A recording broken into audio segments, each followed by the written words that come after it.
Kaibigan, kinakaharap natin ngayon ang mga digmaan, pandaigdig, ang pagbabago ng klima, mga krisis, kahirapan at tagutom. Tayo ngayon ay nabubuhay sa panahon ng katiwalian at imoralidad. Sino ang mga dapat sisihin sa mga nangyayaring krisis na ito? Sa internet ngayon ay hinahanap na kung sino ang totoong scapegoat. Ang propesiya ang sasagot sa lahat ng mga katanungang ito.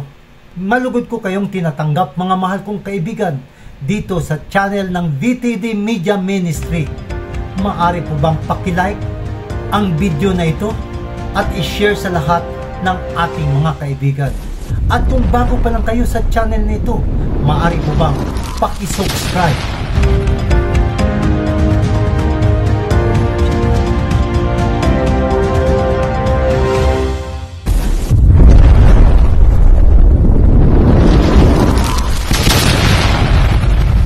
Trump is using the rest of the world as a scapegoat for America's problems.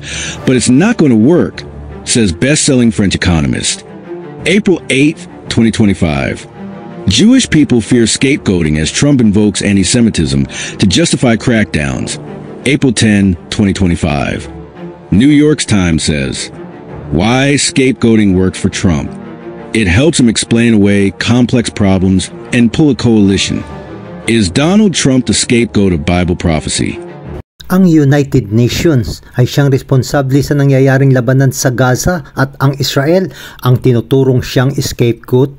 Ganap na ginawa ng United Nations ang Israel ang siyang scapegoat at ang lahat ng kanilang mga pangkaraniwang gawain ay kanilang ginagawang lehitimo at ang United Nations ang responsable para sa mga nangyayari ngayon.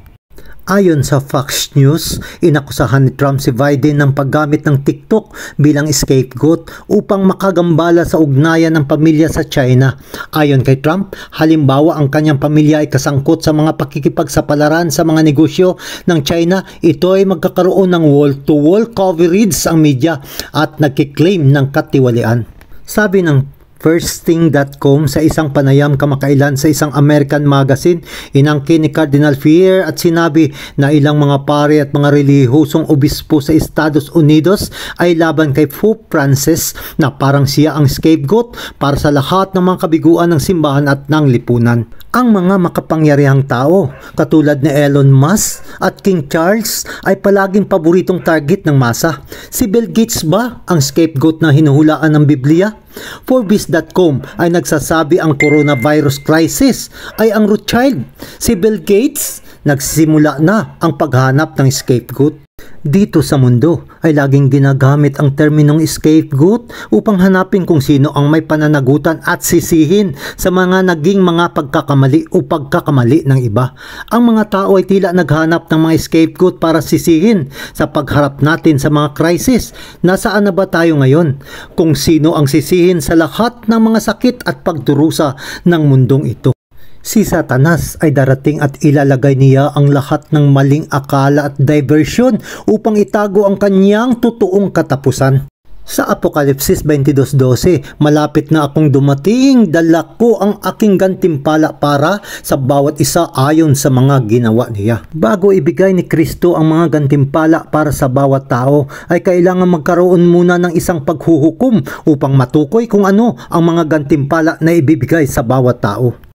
Si Kristo ay magdadala ng mga gantimpala para sa lahat kapag siya ay babalik, ngunit alam natin na ang paghuhukom ay kailangang maganap bago ang pangalawang pagdating ni Jesus. Sa Apokalipsis 14:7 ay nagsasabing sa malakas na tinig, matakot ka sa Diyos at luwalhatiin mo siya sapagkat dumating na ang kanyang paghukom. Sa Ecclesiastes 12:14, sapagkat dadalhin ng Diyos ang bawat gawa sa kahatulan, pati ng bawat kubling bagay, maging ito'y mabuti o maging ito'y masama. Ayon pa sa Daniel 7:10, humanda na siya sa paggawad ng hatol at binuksan ang mga aklat. Sinabi rin ni Pablo sa 2 Corintios 5:10, sapagkat haharap tayong lahat kay Kristo para hatulan.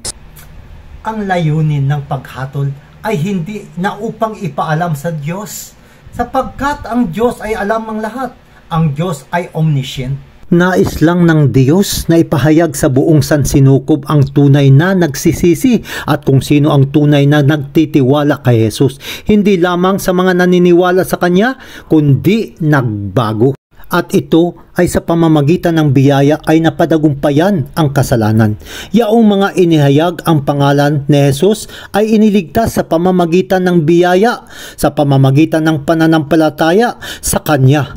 Gayunpaman, ang kanilang mga gawa ay inihayag kung tunay ang kanilang mga pananampalataya dahil may mga tunay at mga huwad na mananampalataya sa loob ng iglesia. Dahil hindi ang lahat na nagsasabi sa akin, Panginoon, Panginoon, ay isang tunay na mananampalataya. Mga ministro ng kalikuan na nagbabalat kayo sapagkat mayroong trigo at damo sa loob ng iglesia. Ang lambat ng ebanghelyo ay nagtitipon ng mabuti at masamang mga isda. Sa mga nag-aangking mga tao ng Diyos ay kagaya ng mga matatalino at mga mangmang na mga berhin. Sa mga iglesia ngayon ay may mga nag-aanyo ng kabanalan at mayroon ding mga tunay na makadiyos. Sino ngayon ang dapat sisihin sa lahat ng kasalanan at pagdurusa na naranasan ng sangkatauhan sa loob ng 6,000 taon? Ang Diyos ba? Siya ba ang may pananagutan sa lahat ng sakit at kamatayan sa mundo? Ang seremonya ng 2 kambing sa santuaryo ay siyang kasagutan. Ang seremonya ng scapegoat. Mayroong iilan na inaakala na si Azazel isang designation na para kay Kristo na upang magdala ng kasalanan nating lahat. Ngunit ang mga tao ay nalilito sa bagay na ito sa Leviticus 16:8-9 at si Aaron ay magpapalabunutan para sa 2 kambing, ang isang kapalaran para sa Panginoon at ang isang kapalaran ay kay Azazel, ang scapegoat. At ihaharap ni Aaron ang kambing na kinahulugan ng kapalaran sa Panginoon at ihahandog na pinakahandog dahil sa kasalanan. Ngunit ang kambing kung saan nahulog sa kapalaran ni Azazel ay ihaharap ng buhay sa Panginoon upang matubos ito at ipadala sa ilang kay Azazel. Ang kambing ng Panginoon ay pinatay bilang kapalit sa mga kasalanan ng mga tao. Kaya ang kasalanan ay simboliko na inilipat mula sa mga makasalanan at ang kapalit ay ang kambing ng Panginoon na kumakatawan kay Jesus na namatay para sa atin. At ipapatong ni Aaron ang kanyang 2 kamay sa ulo ng kambing na buhay at isasaysay sa ibabaw niya unang lahat ng mga kasamaan ng mga anak ni Israel at lahat ng kanilang mga pagsasalangsang, lahat ng mga kanilang mga kasalanan at ilalagay niya sa ulo ng kambing at ipadadala sa ilang sa pamamagitan ng kamay na isang taong handa. At dadalhin ng kambing ang lahat ng mga kasamaan nila sa lupaing hindi tinatahanan at pawawalan niya ang kambing sa ilang. Ang salitang Azazel na ang ibig sabihin ay prinsipe ng mga demonyo na siyang mismong si Satanas. Ang scapegoat ay ang responsable para sa mga kasalanan ng bayan ng Israel. Ang scapegoat na kinakatawanan ni Satanas.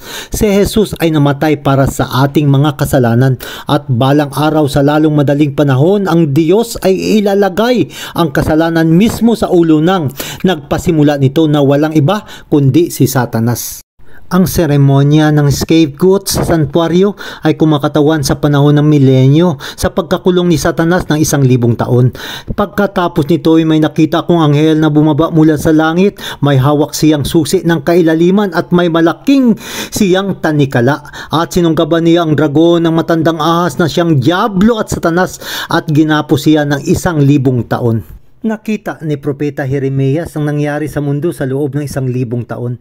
Ako'y tumingin sa lupa at narito'y isang wasak at walang laman at sa mga langit at sila'y walang liwanag. Napakalinaw na sa loob ng 1,000 taon ay ibinalik ng Diyos ang lupa sa orihinal na antas nito na walang hugis at magulong estado bago ang paglalang. At ang lupa ay walang anyo at walang laman at ang kadiliman ang bumabalot sa kalaliman nito. Ang simbolo ng mga tanikala ni Satanas ay nangangahulugan na siya ay nakatali sa isang lugar dito sa lupa kung saan wala na kahit isa siyang makita para kanyang tuksuin at iyon ay pagpapahirap para sa isang manghuhuwad at mandaraya.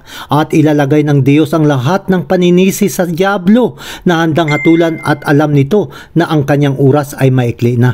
Apokalipsis 29 at sila'y umahon sa malawak na kapatagan ng lupa at napaligiran ang kampo sampu ng mga banal at ang minamahal na lungsod, at ang apoy ay bumaba mula sa langit at nilamon sila. Unang Hari 18:17, itinuturo ni Haring Ahab ang lahat ng paninisi kay Elias para sa tagutom, at sa parehong paraan sa mga huling araw ay sisihin ni Satanas ang mga hindi nagbibigay ng pagpaparangal sa huwad na Sabat, ang linggo, at itutulak ang ideyang ito sa pamamagitan ng Antikristo, ang sistema ng kapapahan, kung saan ang naging kasalanan ng mga Kristiyano at naging scapegoat, na kung saan ang talagang nagkasala at responsable sa lahat ng nararanasan na kaguluhan sa mundo ay si Satanas, ang tunay na guilty na scapegoat na gumagawa kasama ng kanyang mga kaalyadong walang kautusan. Ang kasaysayan ay mauulit muli. Ngunit sa araw na iyon ay maririnig ang tinig ng arkanghel at ang tunog ng trompeta ng Diyos, at ang Panginoon mismo ay bababa mula sa langit na sumisigaw, at ang mga namatay na sumasampalataya kay Kristo ay bubuhayin muna. Pagkatapos tayo namang mga buhay pa at natitira ay titipunin sa alapaap kasama ng mga binuhay upang salubungin ang Panginoon sa impapawid. Sa gayon makakapiling natin siya magpakailanman. Ang Panginoon na niluwalhati ng mga banal ay nakaupo sa mga trono at may kapangyarihang atulan ang ilan sa kanila. Ang ilan ay hindi nakaranas ng kamatayan, ngunit sila ay binago at isinalin sa langit. Ang yaong ibang nabinuhay sa pagdating ni Kristo na namatay bilang martir dahil sa kanilang katapatan sa salita ng Diyos at sa patutuo kay Jesus. Mapalad at banal ang makalakip sa unang pagkabuhay na mag-uli. Sa mga ito'y walang kapangyarihan ng ikalawang kamatayan, kundi sila'y magiging mga saserdote ng Diyos at ni Kristo at mga haharing kasama niya sa loob ng 1,000 taon. Anong gantimpala ang tatanggapin ng mga naligtas? Ang pangako ni Kristo sa mga mananagumpay sa Laodicea ay natupad na sila ay maghahati sa kanyang trono. Apokalipsis 3:21, ang magtatagumpay ay aking pagkaloobang umupong kasama ko sa aking luklukan, gaya ko naman na nagtagumpay at umupong kasama ng aking Ama sa kanyang luklukan. Ito ay pangako rin ni Jesus sa kanyang mga alagad na sa kanyang pagdating ay uupo sila sa 12 trono upang maghatol sa 12 tribo ng Israel. Mateo 19:28. Inilipat ni Jesus ang mga kasalanan ng matuwid mula sa santuaryo papunta kay Satanas na siyang scapegoat. Sa Hebreo 9:23, sinabi ni Pablo, kailangang ihandog nila ang mga ito, makalupang bagay ng makalangit na bagay. Ng makalangit na santuaryo ay nangangailangan ng mga haing higit sa mga ito ng dugo ng mga hayop. Ngunit ang makalangit na mga bagay na makalangit na santuaryo mismo ay kailangang dalisayin ng mas mabuting sakripisyo, na kung saan ay ang dugo ni Jesus kaysa sa mga santuaryo dito sa lupa. Tanong: ang Biblia ba ay nagtuturo na ang paghatol ay magtatapos sa isang araw at ang pinto ng awa ay magsasara? Ang sagot ay opo, kapag si Jesucristo ay tumayo at matapos na ang kanyang pamamagitan sa mundo. Daniel 12:1, at sa panahong yaon ay tatayo si Miguel, na dakilang prinsipe na tumatayo sa ikabubuti ng mga anak ng iyong bayan, at magkakaroon ng panahon ng kabagabagan. At sa yugtong ito, ang lahat ay magpapasya kung saan papanig sa tanda ba ng hayop na siyang huwad na pagsamba, ang araw ng linggo o ang tatak ng Diyos, ang banal na espiritu na magdadala sa mga tao patungo sa ika-4 na utos, ang Sabat ng Biblia. Hayaan nating ilagay ang ating pangmatagalang pagtitiwala kay Kristo, kaibigan, na siyang ating abogado, kaibigan, at ating tagapagtanggol sa paghatol. Hanggang sa muli, kaibigan, patuloy nawa tayo mag-aral ng katotohanan na masusumpungan natin dito sa programa ng mga istorya, propesiya at mga katotohanan na nagmula sa Biblia.